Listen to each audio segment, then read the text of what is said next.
Like many of us, Brian Chandler was struggling with his mental health during the 2020 lockdown. Yeah, so the beginning of 2020, I couldn't go anywhere, and I knew, in the past that I had some anxiety, but I was always able to find things that I could kind of use to distract myself, get out, do things. But when I was stuck at home, it was like I couldn't run away from that anymore, and I was forced, like so many other people, to confront that anxiety. And from there, I was just seeking something that could help me. I was trying to read books on mental health. I was trying meditation. I was trying all kinds of different apps. And Woebot just was in the mix of those apps I downloaded. Woebot, a therapy chatbot. Users type in how they're feeling. The chatbot deciphers what kind of problem they're talking about and then offers a pre-scripted response. So, if Woebot asked Brian how he was feeling, and Brian said something like frustrated or annoyed, Woebot would chat back asking Brian to rephrase his feelings in a more concrete way, sort of like the way a therapist might to promote deeper self-reflection. And I remember, one afternoon, and I opened up the app and I just went through the prompts, and afterward I found myself feeling a little bit better. There's something about a chatbot therapist that can make people a little squeamish. It's the idea that the messiness and intricacies of the human mind can be helped by something entirely unhuman. But the power of therapy chatbots is nothing new. As most of the coverage of Woebot has reminded us, the very first chatbot ever was designed to mimic a psychotherapist. In the 1960s, MIT computer scientist Joseph Weizenbaum created a bot called ELIZA, largely to make a point. ELIZA was supposed to emulate a kind of talk therapy, where the practitioner would often repeat their patient's responses back to them. If the patient mentioned their father, the bot said, "How do you feel about your father?" When a patient said, "My boyfriend made me come here," the bot said, "Your boyfriend made you come here?" And if the bot didn't know what to say next, it would just say, "Tell me more." Weizenbaum's whole point with ELIZA was to show just how bad robots were at understanding the complexity of human emotion. But his experiment totally backfired. Turns out, the people who got access to ELIZA were so entranced by the bot's active listening skills that they wanted to keep talking to it.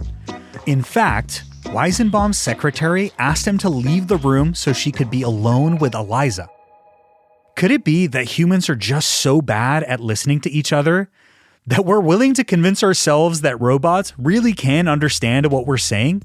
Or maybe human emotion really can be broken down into repeatable patterns, data that these chatbots can respond to effectively. Regardless, now that mental health AI is back on the rise, we have to ask the question, are we looking at a future where AI systems replace human therapists altogether? I'm Bilawal Sidhu, and this is the TED AI Show, where we figure out how to live and thrive in a world where AI is changing everything.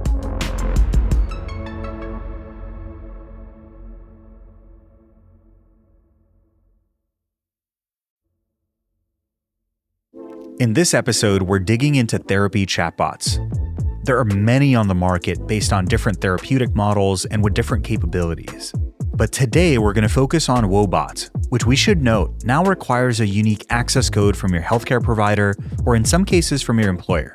It's far from the only therapy chatbot though, and as these bots become more sophisticated and accessible, it seems more and more likely that they could disrupt the field of mental health care.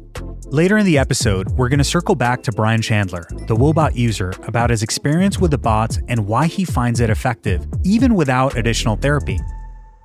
But first, I'm speaking with Dr. Alison Darcy, founder and president of Woebot Health. When Alison was working in a Stanford Health Innovations lab, she and her colleagues tested a whole bunch of ways to make mental health care more accessible and engaging. They tried to gamify it using immersive video experiences and even explore face-to-face models. But it turned out that the most effective option seemed to look a lot more like ELIZA. Alison, walk us through what is Woebot and how did it come to be? Okay, Woebot is an emotional support ally. It's basically just a chatbot that you can talk to during the day that helps you sort of navigate the ups and downs. So it's explicitly not therapy, very, very different. But is nonetheless based on constructs borrowed from the best approach to mental health that we have today. So how did it come to be? I guess I was a sort of a clinical research psychologist. And at the same time, I think I had this brief moment in my early 20s of learning to code and sort of being in that dev world. I mean, very brief moment. And there's something called the research practice gap, which is really a sort of intervention science problem, which means whatever we do in the lab doesn't actually get translated well in the community. And so you have all of these people, and actually a growing number of people with problems, and fewer and fewer resources they're available. And those that are available, just hard to access and expensive and stigmatized. And actually, you know, in learning about really great cognitive behavioral therapy, it was very clear, like, why are we sort of keeping this up into the clinics? Like, should we not be teaching this stuff in schools? Should this not be preventative? Could we not do it in a way that's scalable before it becomes a very clinical issue? And so we set out to kind of try and look at ways that we might go about that. Like, how can you develop that habit? It was like, how can we make good thinking hygiene as engaging as it possibly can be so that people will want to interact every day? You said it's based on a therapeutic model of CBT, but not explicitly therapy. What is the user experience of using Woebot today, and how is it different from a therapist? That's a great question. And one we get, I think, not enough, actually. In the case of mental health, you know, you almost always hear, you know, like, if you're struggling, reach out to someone. But the experience, the lived experience of being in a difficult moment, it actually is the hardest moment to reach out to somebody else. And so, you know, really what we're doing is meaningfully designing for that moment. How do you make that as simple as it can be? And it turns out not being a human is so important to that equation, as was demonstrated by a different research group in Southern California. People are more likely to disclose to an AI than to a human. And while that might sound dystopian to some folks, it's not that they're choosing the AI over a human. Really, the choice is, how can I do something right now to help myself? Whereas the architecture of therapy is just obviously completely different. And it is based on fundamentally a relationship, right? The human to human relationship. That's not what this is.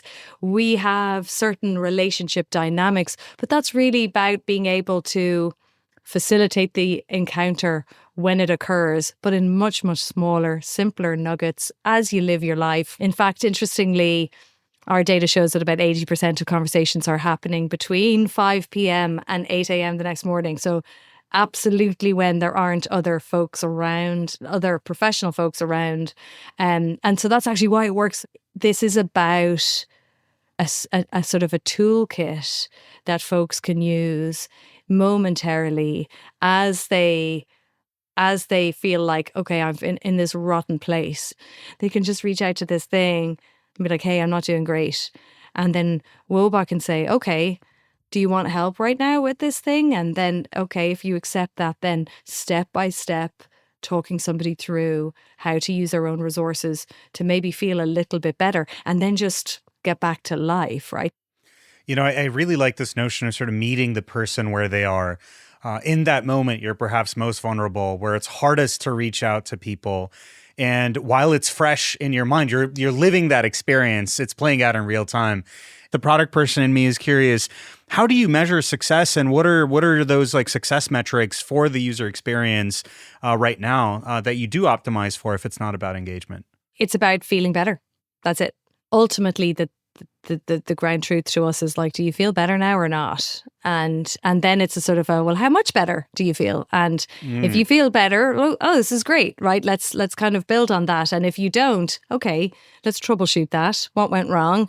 It's a tool set, you know. And I think one of the beautiful things about a Woebot is, and an AI in general, in this role of kind of guide based on CBT as an approach, is that the person is doing the work, right? There's no, I'm bringing some extra wisdom that you don't have about yourself, right? Like I'm reading your palms almost. Like that's not what it is. It's like this is your skill set. I'm just going to step you through it. And so they get that experience of having stepped through it and then saying, oh wow, yeah, I actually do have the answers. I just need to be asked the right questions to get there. And I think that's tremendously powerful, because I think some of the dynamics that we can sometimes see in maybe more clinical settings is a sort of a diffusion of power to some extent.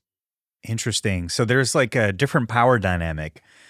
It's almost like because it's a bot, you're constantly remembering that it's up to you to take the steps to improve how you feel. Like you're in control, you have the agency. So besides the unconstrained access to this resource, what can a chatbot do that a human therapist cannot do? The challenge of that kind of line of questioning is that it's so almost set up like a replacement. And I think, it's clearly not a replacement, but there are things that an AI can be great at and that a human can't. And availability is definitely one of those things. Perfect memory is another one of those things. Never getting tired, never retiring, never having a bad day, never being hungover, right? Those are all good things that AIs can bring to the table. To flip the question, like what can a human do that an AI can't?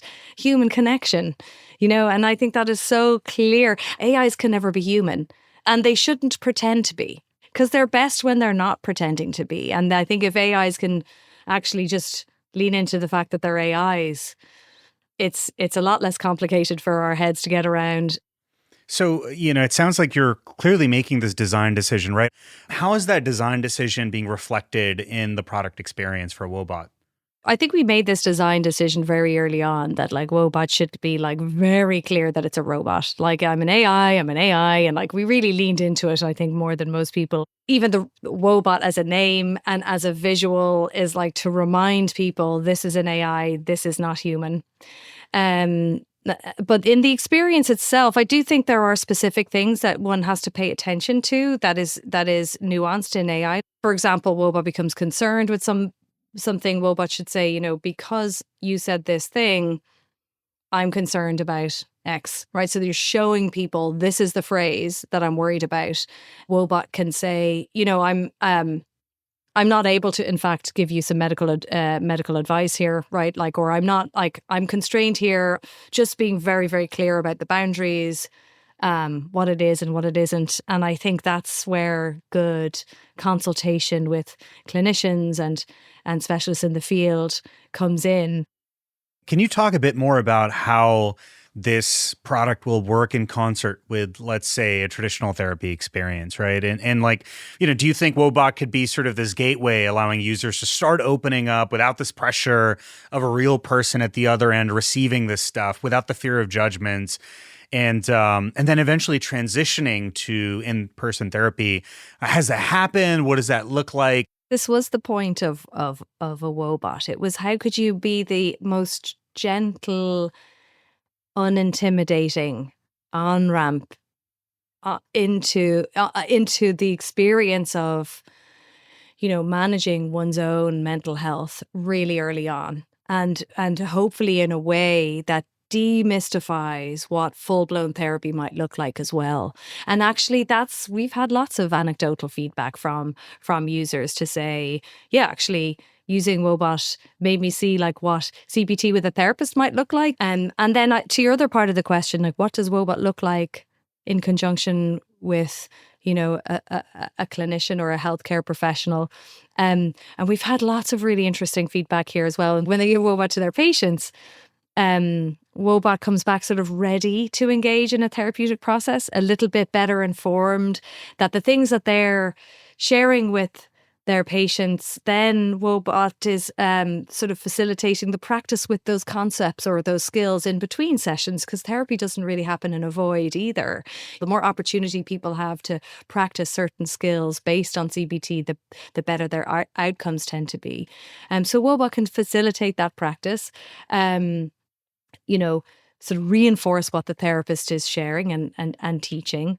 Right now, it feels like it's very much intentionally a sort of choose your own adventure on rails experience. for plenty of reasons, right? I'm sure you were pressured enough to be like, hey, Alison, we got to use the latest generative AI model, et cetera. And so, yeah, talk to me a little bit about where you see things going, perhaps in the near term, but let's start talking about the long term too. Yeah, I mean, yeah, you've hit the nail on the head. There are so few opportunities now in our interactions with technologies or elsewhere to learn how to objectively sort of challenge our thinking. And I kind of worry about that being lost as a skill, because almost like our emotions are hijacked with a lot of online platforms, as we know. And, there's an awful lot of like very strong opinions and not so much opportunity to say, well, is that correct? I think that's exactly, what we'd like Woebot or how we'd like Woebot to operate. The future, our objective function is human well-being, right? And I'm sort of agnostic to how we get there within reason. We want to use the best tools that are available to us to be able to get us there. And I think having that objective function be based on wellness, not attention, is so crucial. And that's why we operate as much as we can, in partnership with healthcare professionals and those settings and health systems, because then your incentives are aligned in the right way. But yeah, look, I think when technologies are available to us that enable us to do a better job there, we'll use them, right? I think we've been, in terms of like generative AI, we still have our writers write every line that Woebot says.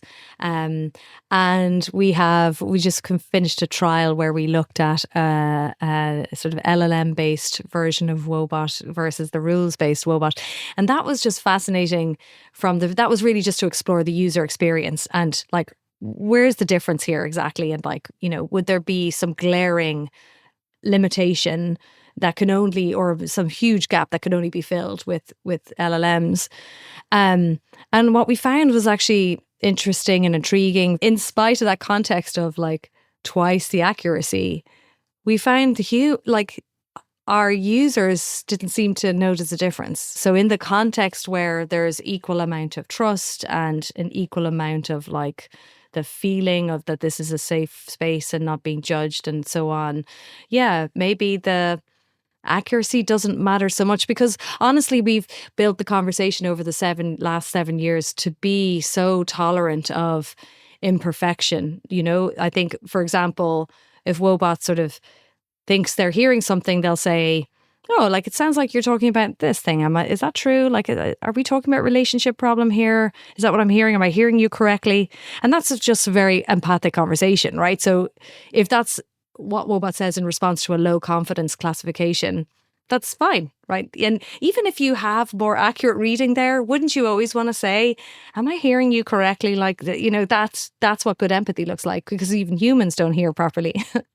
It is interesting that, humans perhaps are very good at figuring out sort of the implicit rules of what they're engaging in and just working around them, especially if you set the expectation that this is not a human at the other end. So they're not pretending like they're trying to have this thing pass the Turing test or something like that, right? It's never been about that. Yeah. And it's like, and people think, well, they might be let down by the fact that it's not a human. And I'm actually, no, you're missing the point. It's like, it works because it's not a human, or not in spite of it. Also, it reminds me, just you have a hammer, everything looks like a nail, and everyone wants to reimagine everything with transformers and diffusion models these days. And it's interesting because they do use a lot more compute, and you've got a brilliant case study here, perhaps, where good old-fashioned AI is like good enough to get the job done. It reminds me of this quote of yours from this recent article where upon being asked about Gen AI, you said, we couldn't stop the large language model from just butting in and telling someone how they should be thinking instead of facilitating the person's process. So I'm kind of curious, can you imagine a path to getting there with AI, where AI could do just a good job as perhaps a real life human embodied therapist?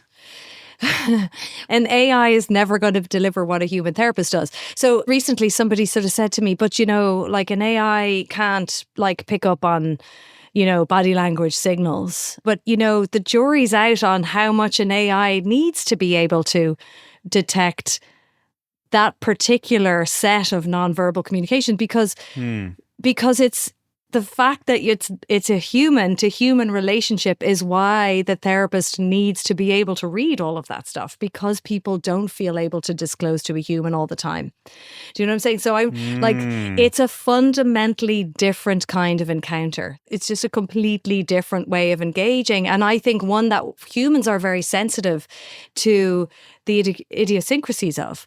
And so I think the things that people think of threats, well, someone's going to get addicted to this and they're never going to go to a human therapist if they get really complacent with this.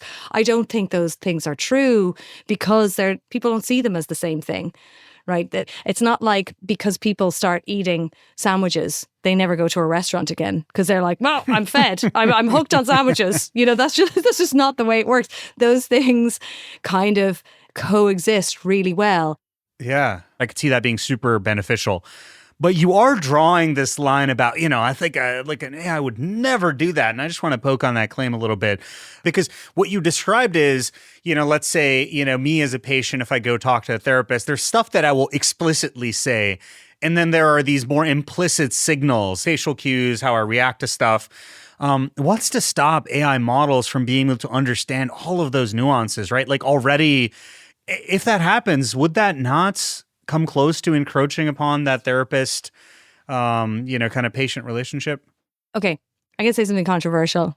Why not? Well, let's do it. I think this idea of like divining people's emotional state is a bit of a red herring, honestly. I think for a lot of, not all, but for a lot of mental health, because here's the thing, there's a reason why we have self-report measures for mental health. And people say, well, it's not objective. But the point of mental health problems, the actual way that we conceptualize them today is that they are fundamentally a subjective experience. There has to be subjective suffering. So the correct question is, how do you feel? That is the right question to ask for a start. I'm oversimplifying. I think there are times in which you'll want to look at the discrepancy between, the person's self-report and what they're sharing. But I think for, maybe 80% of mental health problems, I think it's preferable to ask somebody and start there. The other thing is, you're totally right. AIs can pick up on non-verbal communication. It's just not the same set of non-verbal communication that a human therapist would look at. Do you know what I'm saying? Maybe the speed with which somebody's answering a question, you could pick up on non-verbals just in the way that somebody's texting. There's a whole set of non-verbal communication that might be relevant here, for sure, that AIs are great at picking up. In fact, we've seen it in some of the algorithms that have been used to predict first episode psychosis among high-risk groups. And I believe it's an NLP algorithm was able to predict with 100% accuracy who would go on to develop first episode psychosis compared to, I think, the gold standard measure, which is about 67 or 68% accurate. So, and that makes a ton of sense because, again, because so much of human to human communication is nonverbal, but the idea of like, let's replicate what humans do, I think is misguided and leaves a lot of value on the table.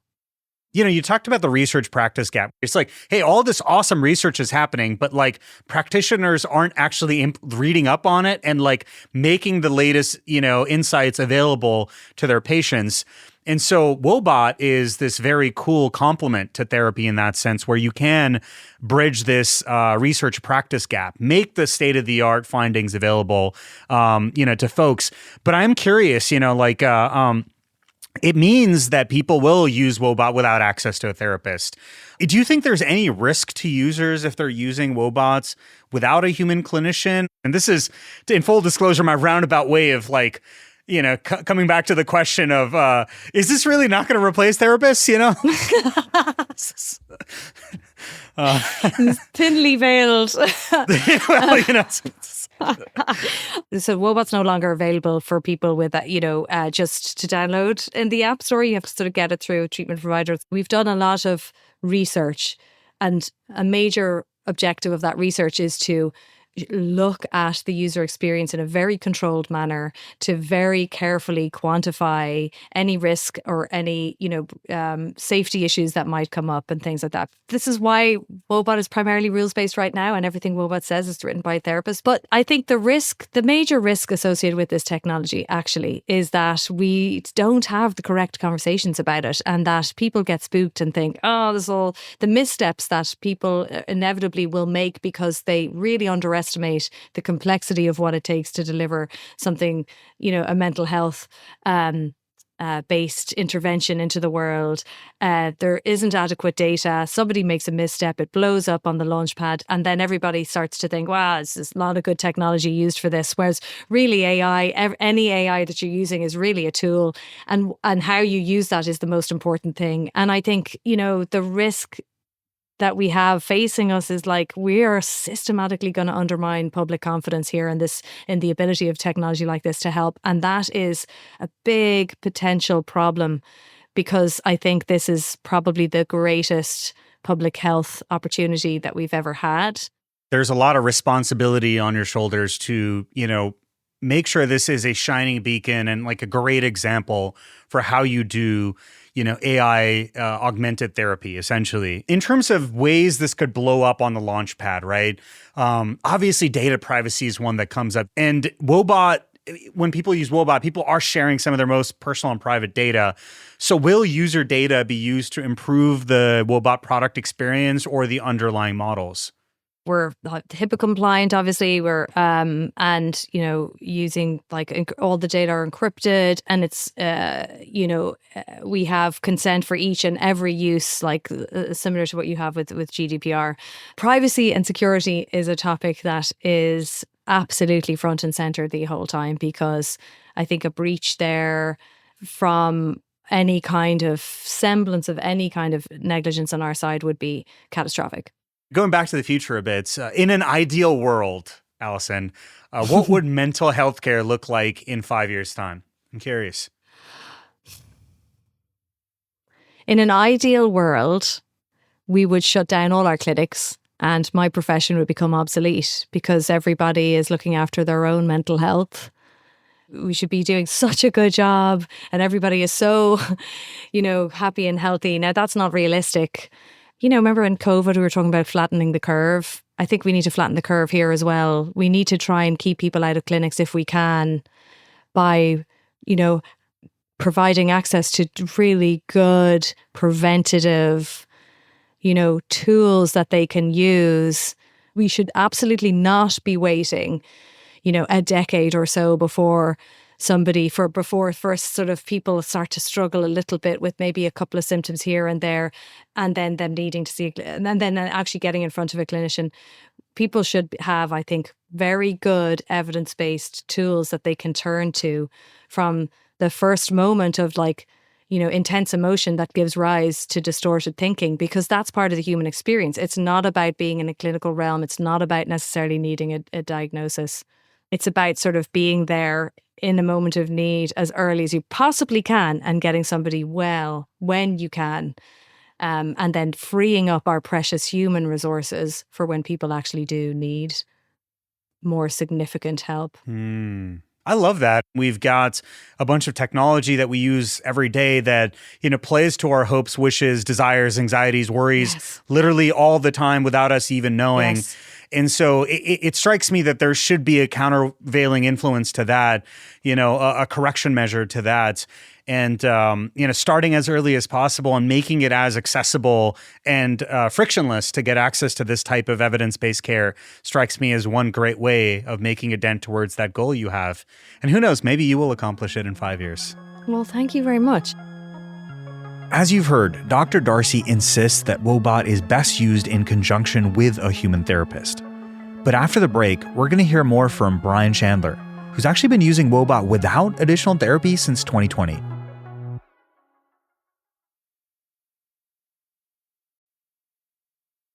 So my name's Brian. I'm about to turn 25 here, and I've been seeking mental health and honestly mental clarity, I would really say since the pandemic. So it's been about 4 years now. I've been kind of working on my mindfulness journey. Do you remember your first interaction with Woebot?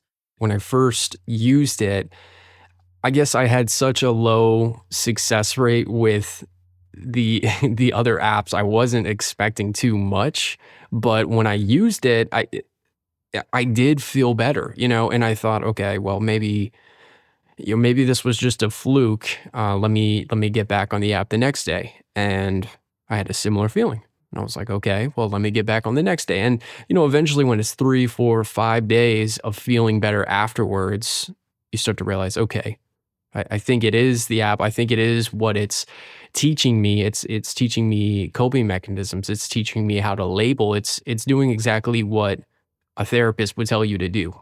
But I'm doing it from my phone for free in the comfort of my home. And it was very convenient because at the time I couldn't go anywhere. Can you describe your typical interactions with Woebot? Do you find yourself using it in a certain way? I typically like to use it really twice a day. So I think it's really important to start the morning off right with the right headspace, reminding myself that we do have some control of how the day can go, or some control of at least being mindful of our thoughts. And understanding that anxiety, it doesn't have to have power over you. That kind of helps me get the day on the right foot. And then, especially lately, I do like to close the day off using it. That way, before I go to bed, I am still in the right headspace. So really trying to have those two anchors of the beginning of the day and the end of the day. But that is the nice thing about the app is it's 24 hour. I mean, you can use it whenever you want, So there were certainly a few times where maybe I was having a panic attack at, 2 a.m. I'd open up the app and it would help me. It was kind of like a reset. So you're kind of checking your, the monkey mind, if you want to call it that, starting the first thing in the morning, which is an analogy I really, really enjoy. When you wake up in the morning, kind of trying to gauge how your mental headspace is to weather, so if maybe you're waking up and you're grouchy, or maybe you're depressed, or maybe you're anxious. I mean, you can kind of use the analogy that, okay, it's thunderstorms, and what can I do to better prepare myself? Maybe you're the type of person where I need a distraction. I need to hang out with a friend, or maybe that's the opposite of what you need. And you're like, I just need to be by myself today. I'm just curious, do you have any experience with conventional therapy? So prior to using Woebot, I didn't have any experience. So I didn't really have a reference to regular therapy.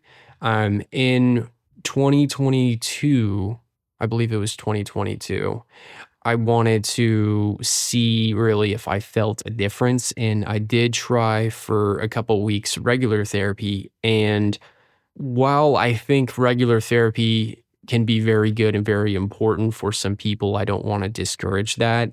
For me personally, I didn't see really a difference between using the app and regular therapy. And again, I know regular therapy is fantastic. I think if you need it, I definitely recommend it. But sometimes it's inconvenient, Sometimes you can't just talk to a therapist whenever you want. And you're doing the same practices that you're doing on this app that's free. Not to mention, therapy can be very costly. So I just figured if I'm doing the same practices, I'm feeling the same relief after I use it, and I can use it anytime without leaving my house, just on my phone, it was a no-brainer to continue using the app.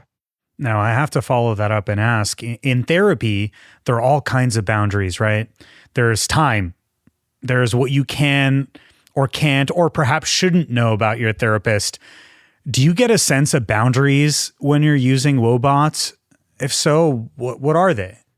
In the beginning, when I was using it, especially because I didn't really have experience with therapy, I thought it took a moment to get used to it. Felt natural, but you did kind of feel like, this kind of feels like I'm talking to a human. But the more you use it, you realize it's not trying to be anything other than what it is. It's AI. And like you said, there are some boundaries because there are going to be some things the app might not understand about like the human experience, but I think it's programmed in such a wonderful way where it's never pretending to be more than AI, if that makes sense. So as far as the boundary goes, I would just say, okay, this is not a human. If this is an emergency 911 situation, I need to, reach out to a human. But no, but then one nice thing about the app is you can use it anytime, so you don't have to deal with that boundary you would have to deal with traditional therapy. Are there any telltale signs to you that it is AI? Like, how do you know it's never pretending to be something more than it's not? A lot of it is how it frames and words certain things. It does frequently tell you, honestly, probably each time you use it, that it's a robot, or it might make a joke of, something to that degree. You never feel like it's trying to be human. It does a good job. Just, this is research, this is what works, and you can take that at face value, So if I had to ask you, knowing, what we know now and what you said, how would you define your relationship with Woebot? I guess I would describe it as my mental health companion. Do you think you'll continue using Woebot for mental health care? Yes, I think I will continue to use it. You talked about mindfulness earlier on. Have you tried some of the meditation apps out there like Headspace, etc.? Yeah, so I think meditation's great, but it is a totally different pace. I enjoy the app Calm. I think that's a very good app. I've had a really good experience with that. But it's just, I've found Woebot to be a little bit more helpful in situations that are a little bit more urgent. I am kind of curious, like more of a hypothetical question, right? If you could have an AI model understand more of your life and kind of give you contextual advice, right? Maybe it involves you sharing all your conversations during the day, your emails, your text messages. Is that something that you'd be interested in if you could get sort of contextual advice through the day, really tailored to your situation? Or would it be creepy? It wouldn't bother me if I knew the information being stored was safe. So I think that needs to be a priority going forward, that the information isn't being sold, the information is being stored safely, and then I would feel comfortable with remembering, because I know it's going to help with the tools in the future. Taking this technology to the limit, when it does get better, when it can understand your context, when it can be respectful of the data that it collects, would you want Woebot to evolve into something that feels more like talking to a human? Or would you rather that it stays in this very clean delineation of a tool?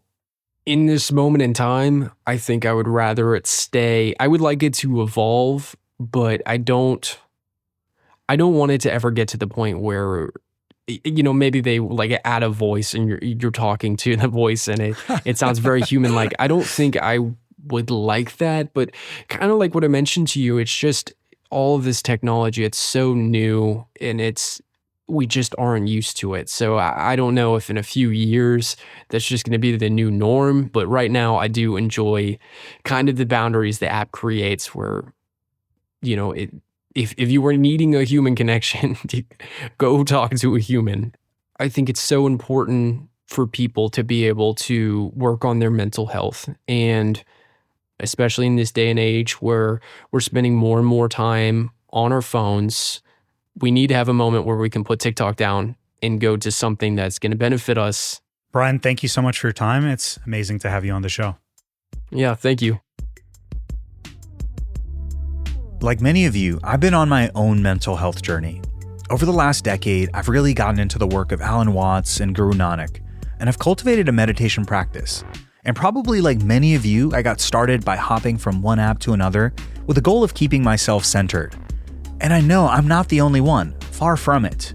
And it makes me wonder, if so many of us are already using apps to seek mental calm and clarity, it might not take a lot more convincing for us to start using apps like Woebot. As of now, AI therapy is a tool. And like many other therapy tools, its mileage will vary from person to person. But as this tech continues to advance, that gap between the in-person and virtual therapy experience will also continue to close. You literally got the supercomputer picking up on every single intonation, nuance, voice change, inflection. Is that necessarily a bad thing? I don't think so.